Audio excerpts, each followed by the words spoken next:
নিরামিষ দিনে পোলাও বা ফ্রাইড রাইসের সঙ্গে খাওয়ার জন্য নিরামিষ কোনো পদ যদি বানাতে চান তাহলে অবশ্যই পটলের শাহি কোরমার এই রেসিপিটি একবার ট্রাই করতে পারেন।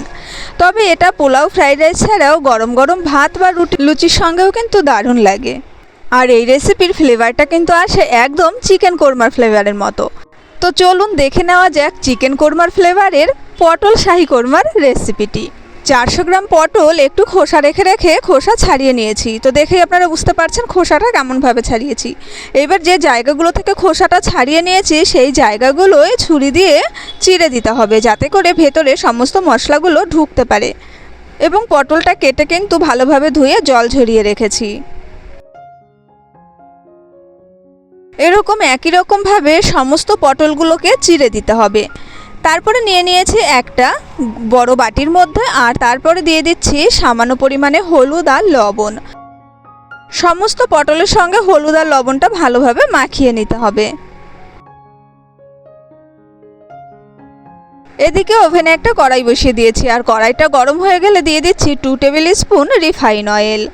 আর তেলটা সামান্য গরম হওয়ার পরে দিয়ে দিচ্ছি 1 টেবিল স্পুন ঘি।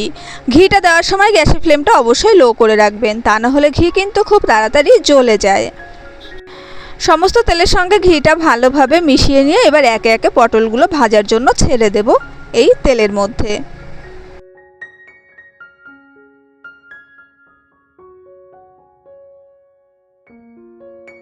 পটলগুলোকে লো টু মিডিয়ামের মাঝামাঝি রেখে একটু লাল লাল করে ভেজে নিতে হবে। একটু নাড়াচাড়া করে দিয়ে রেখে দিচ্ছি পটলটা ভাজার জন্য। তো পটলটা ভাজা হতে থাক, তার মধ্যে আমরা একটা মশলা তৈরি করে নেব এই কোরমার জন্য। আমি কিছু চীনাবাদাম এখানে ভিজিয়ে রেখেছিলাম প্রায় 4 থেকে 5 ঘন্টা। এখন এই বাদামের খোসাগুলো ছাড়িয়ে নিতে হবে। ভেজানো বাদামের খোসাগুলো ভীষণ ইজিলি ছাড়ানো যায়। তো খোসাগুলো ছাড়িয়ে আলাদা একটা বাটিতে আমি রেখে দিচ্ছি।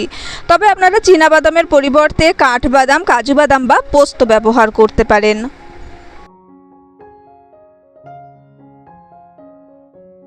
সমস্ত বাদামের খোসাগুলো ছাড়িয়ে নিয়েছি। এবার এই বাদামের মধ্যে দিয়ে দিচ্ছি স্লাইস করে রাখা 1 ইঞ্চি আদা, আর দিয়ে দেবো 4টে কাঁচা লঙ্কা। এখন এই আদা, কাঁচা লঙ্কা আর বাদামটাকে দিয়ে দিচ্ছি একটা মিক্সিং জারের মধ্যে। সামান্য পরিমাণে জল দিয়ে একটা স্মুথ পেস্ট তৈরি করে নিতে হবে। এখন কোরমার মেন মশলাটাকে রেডি করে নেব, আর তার জন্য যে পেস্টটা তৈরি করে নিলাম আগে, সেই পেস্টটা একটা বাটিতে দিয়ে দিচ্ছি। আর এই বাটিটা একটু বড় নেবেন। তার মধ্যে দিয়ে দিলাম 3 টেবিল স্পুন টক দই, হাফ টিস্পুন দিচ্ছি ধনে পাউডার, আর দিয়ে দেবো হাফ টিস্পুন জিরে powder. Kashmiri red chilli powder দিয়ে দিচ্ছি হাফ টিস্পুন, এটা কালারের জন্য দিচ্ছি, তবে এটা স্কিপ করতে পারেন। আর দিয়ে দেব গরম মশলা হাফ টিস্পুন।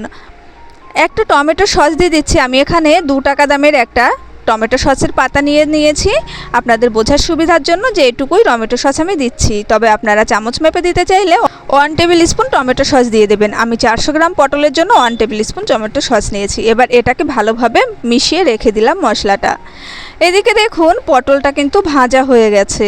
বেশ লাল লাল করে পটলটা ভেজে নিয়েছি। আর আপনারা জানেন পটল ভাজতে গেলে কিন্তু কড়াই একটু কালো হয়ে যায়।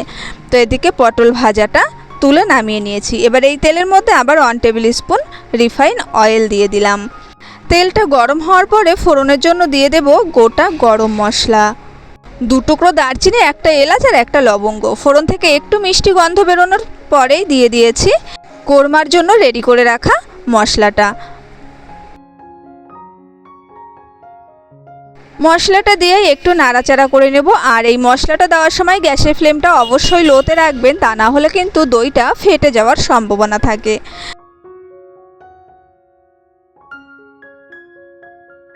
মশলার মধ্যে দিয়ে দেব স্বাদ অনুযায়ী লবণ। তবে এই রান্নায় কিন্তু আর হলুদের কোনো ব্যবহার করব না, এই রান্নাটায় হলুদের ব্যবহারটা হয় না। তো লবণটা দিয়ে মশলাটাকে ভালোভাবে কষিয়ে নিতে হবে তেল ছেড়ে আসা পর্যন্ত।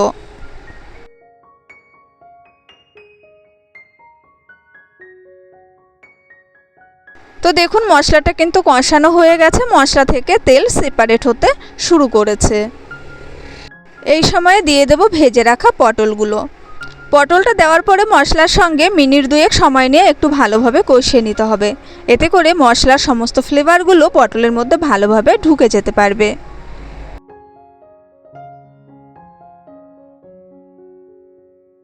2 মিনিট মতো সময় নিয়ে মশলার সঙ্গে পটলটাকে ভালোভাবে কষিয়ে নিয়েছি।